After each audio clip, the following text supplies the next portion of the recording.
Station ছিল ওখানে। কুয়েতে ছিল, কাতারে ছিল, বাহরাইনে ছিল, ওমানে ছিল, তারপর আপনার সৌদিতে। কিন্তু এরপরেও জাপান থেকে আনা হয়েছে 82nd এয়ারবোর্ন। জাপান থেকে আসছে 82nd এয়ারবোর্ন, যারা প্যারাট্রুপার, সেই প্যারাট্রুপাররা আসছে। এবং আমেরিকা থেকেও সেই 82nd এয়ারবোর্নের কিছু আপনার ওখানে এবং অ্যাবাউট 10,000 বলা হচ্ছে। প্রথম বলা হয়েছে 2,000, তারপরে 5,000, এখন বলা হচ্ছে যে 10,000। এই 10,000, হ্যাঁ 10,000 প্যারাট্রুপার কোথায় ল্যান্ড করবে, এই কথাটাই তো। তো দেখুন, এখানে আমার মনে হয় না যে ইরানের টেরিটরির ভিতরে এই প্যারাট্রুপাররা ড্রপ হবে।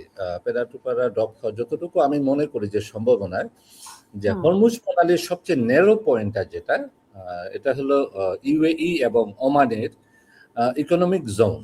এই ইকোনমিক জোনটা হলো ওমানের ইকোনমিক জোনটা খুব ন্যারো পয়েন্ট ওই হরমুজ প্রণালীর। এক প্রান্তে হলো আপনার ওমান এবং ইউএই, অপর প্রান্তে ইরান। তো এই ন্যারো পয়েন্টটাতে আমার মনে হচ্ছে যে এখানেই ড্রপ হবে এবং এখান থেকেই একটা ইনফরমেশন তো অবশ্যই আছে ইরানের আইআরজিসি এবং আমেরিকার বিভিন্ন যে গণমাধ্যম, সেই গণমাধ্যম থেকে আমরা দেখতে পাচ্ছি যে এ ধরনের একটা ground troops, boots on a ground, যেটাকে বলা হচ্ছে যে বুটস অন আ গ্রাউন্ড। তো বুটস অন আ গ্রাউন্ড এটা আপনার এই প্রান্তে হবে, পশ্চিম প্রান্তে হবে হরমুজ প্রণালীর।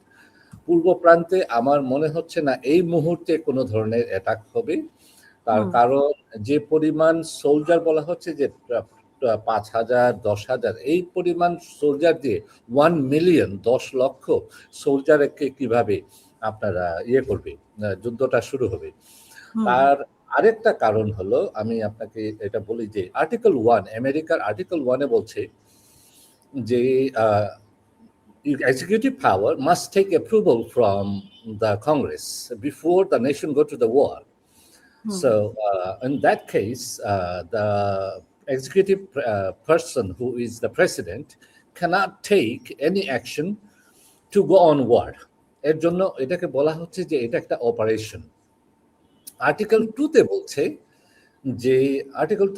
যে executive power may take the action in a war if and only if the executive power believe that the nation is in an imminent threat.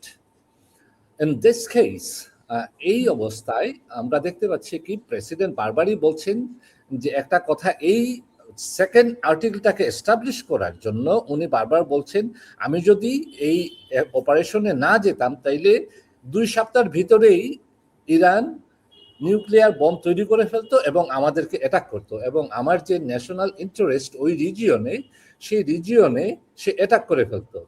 এর জন্য ওই আর্টিকেল 2টাকে এস্টাবলিশ করার জন্য প্রেসিডেন্ট বারবার বলছেন যে 2 সপ্তাহের ভিতরে ইরান নিউক্লিয়ার পাওয়ার তৈরি করে ফেলতো, কারণ ওই যে ইমিনেন্ট থ্রেট, আর্টিকেল 2টাকে এস্টাবলিশ করার জন্য। তো আমরা এটা আর্টিকেল 2ও এখানে ইমপ্লিমেন্ট হচ্ছে না, আর্টিকেল 1ও হয়নি। এর জন্য আর্টিকেল 1কে আপনার নিতে হবে, অ্যাপ্রুভাল নিতে হবে। ইরানের মাটিতে বুটস অন দ্য গ্রাউন্ড আপনার পাঠানোর আগে আর্টিকেল 1 করতে হবে, ওনার পেতে হবে, যেহেতু ওনার হাতে সেই সুযোগটা নেই এবং কংগ্রেস এবং সেনেট আগামী 2 সপ্তাহের জন্য অলরেডি ছুটিতে চলে গেছেন। এই অবস্থায় আমি কোনোভাবেই আমি দেখছি না যে বুটস অন দ্য গ্রাউন্ড উনি পাঠাতে পারবেন, কারণ ওনার হাতে সেই অ্যাপ্রুভালটা নেই। দ্বিতীয়ত উনি কি এটা ভয় দেখাচ্ছে কিনা সেটাও তো একটা ইয়ে হতে পারে। That's what it is. আমি আমার মনে হচ্ছে উনি তো বারবার বিভিন্নভাবে, আমি তো ওনাকে চিনি সেই 80-র দশক থেকে। উনি খুব ভালো পছন্দ করেন যে উনি মিডিয়াতে থাকতে, হি লাভস মিডিয়া কাভারেজ করুক, সারা বিশ্ব কাভারেজ করুক, এইটাই উনি সবসময় চাইতেন। এবং উনি এইটার উপর আমি বলবো উনি সেই মিডিয়ার উপর খুব বেশি দুর্বল। অনেক কিছু বলে ফেলেন, তারপরে বলেন যে না আমি এটা মিন করি নাই। সকালবেলা যে কথাটা বললেন যে আমি এটা করতে চাই, বিকেলবেলা বলেন যে না এটা ঠিক আমি এরকম মিন করি নাই, হ্যাঁ আমি করতে চেয়েছিলাম কিন্তু এটা মিন করিনি। হুম, হুম। দেখেন ইরানের যে অবস্থানটা, সেই অবস্থানটা হলো আজকের থেকে না, আমেরিকাই এই জিনিসগুলা তৈরি করে দিয়েছে। আপনি নিশ্চয়ই জানেন 1953 যখন মুসাদ্দেককে যখন সরানো হয় এবং রেজা শাহ পাহলাভি আসেন, সেই মুহূর্ত থেকেই কিন্তু ইরানের নিউক্লিয়ার পাওয়ার প্ল্যান্টের নিউক্লিয়ার এনরিচমেন্টের প্রোগ্রাম শুরু হয়েছিল এবং 1967 এটা এনরিচ ইউরেনিয়াম অলরেডি তৈরি করে ফেলছে আমেরিকার সাহায্যেই। এবং আমেরিকা জানে যে তাদের হাতে যে 460 কিলোগ্রাম সেই নিউক্লিয়ার এনরিচ ইউরেনিয়াম আছে। এরপরে সেই এনরিচ ইউরেনিয়ামটা গেল কোথায়? এর জন্যই এটাকে খুঁজে বের করা যে কোথায় কোথায় কেন এর থেকে আর বেশি বাড়ছে না। কারণ আমেরিকা জানে যে আমেরিকাই তৈরি করেছিল এই 460 এনরিচ ইউরেনিয়াম।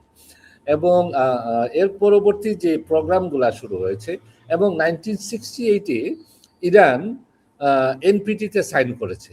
এনপিটি থেকে সাইন করার পরপরই ইসরায়েল বারবার খুঁজছিল যে আমাদের উপর একটা থ্রেট, এবং এই থ্রেটটাকে ডিমিনিশ করার জন্য যে ইরান কখনো যেন কোনো দিন এস্টাবলিশ হতে না পারে ইউরেনিয়ামে এবং নিউক্লিয়ার পাওয়ারে।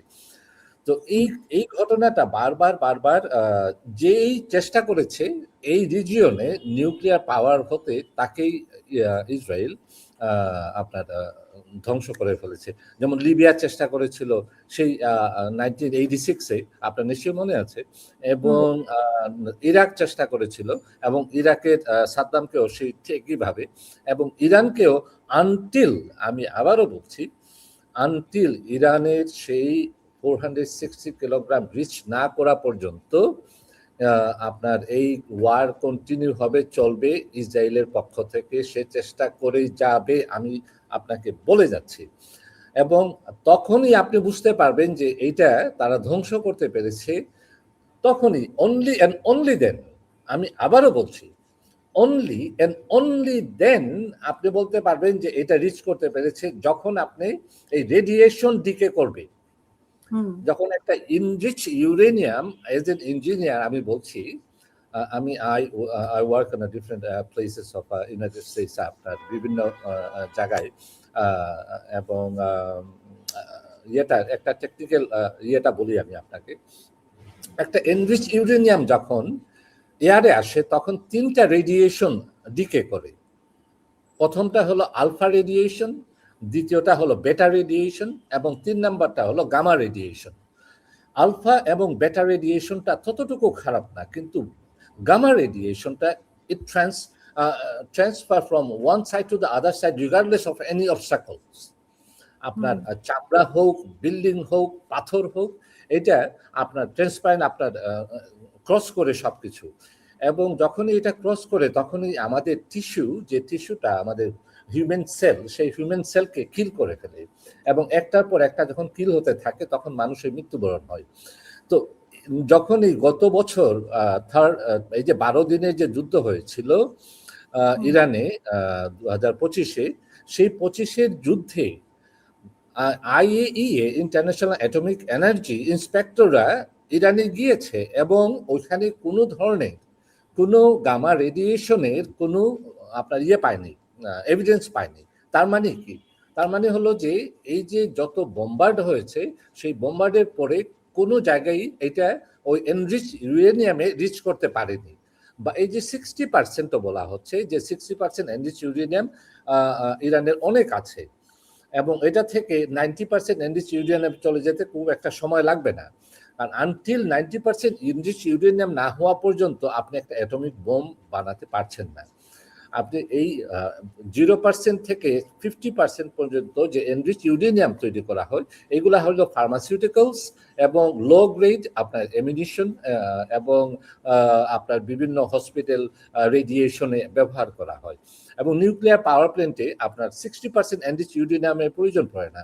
অনলি 5% এনরিচ ইউরেনিয়াম হলেই আপনার নিউক্লিয়ার পাওয়ার প্ল্যান্ট, যেটা শান্তি ব্যবহারের জন্য, পাওয়ার প্ল্যান্টের জন্য এটা হয়।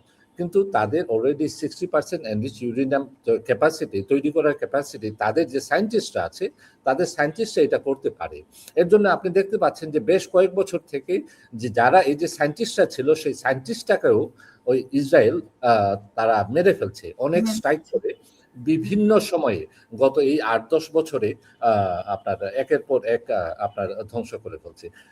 যে এর পরবর্তীতে দেখেন যে এই ওয়ারে যে আমেরিকার যে ক্ষতি হয়েছে সেই ক্ষতিটা আপনার আনটলারেবল। আমি বলবো যে অর্থনীতিভাবে আমেরিকার অনেক অনেক অনেক আমি পরবর্তীতে বলবো আপনি মিঠু ভাইকে বলি যে মিঠু ভাই কন্টিনিউ করুক।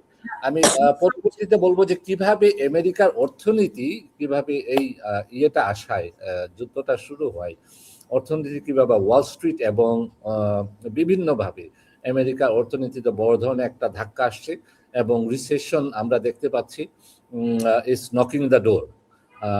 আমার মনে হয় খুব শীঘ্রই একটা বড় ধরনের অর্থনীতির ধাক্কা সারা বিশ্বে আসবে।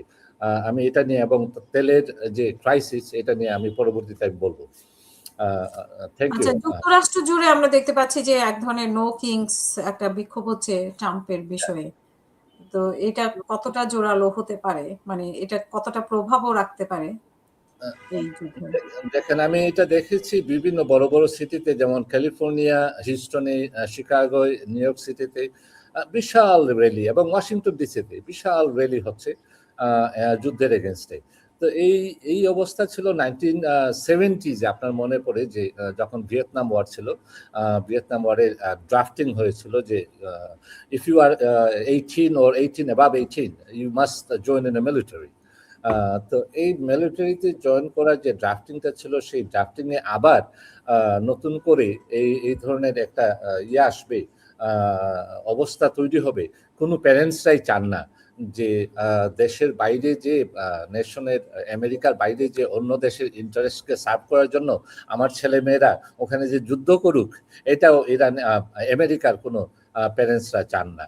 আমার মনে হয় এটা আরো জোরালো হবে এবং দিন যত যাবে এটা একটা বড় ধরনের একটা ধাক্কা আসবে।